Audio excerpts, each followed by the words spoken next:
আসসালামু আলাইকুম। তোমরা সবাই কেমন আছো? আশা করি সবাই ভালো আছো, আমিও ভালো আছি। আজকে ইফতারির পর খাওয়ার জন্য এই যে সারাদিন রোজা থেকে একটু জাল জাল না খেলে ভালো লাগে না। ইলিশ মাছের মাথা দিয়ে ভর্তা, আর হচ্ছে যে এই পোলাও, আর হচ্ছে এই যে মুরগির খোরমা।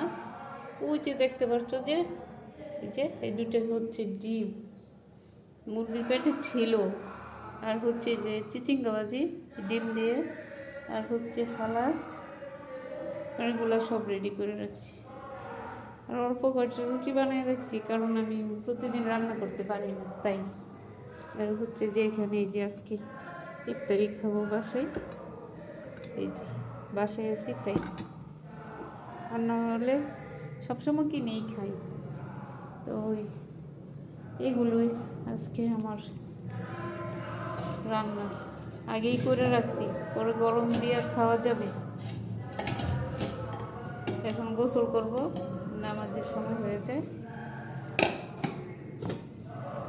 সব রেখে রাখলাম। আর হচ্ছে এই যে এটা হচ্ছে সবচাইতে ফেভারিট খাবার। রোজার দিন একটু জাল না খাইলে ভালো লাগে না। আর আমি এত জাল দিই নেই, জাল খাওয়ার কানা ধরে কিরা কাটছি, তাও একটু হালকা একটু জাল দিছি। শুকনো মরিচ দিই নেই, কাঁচা মরিচ দিই।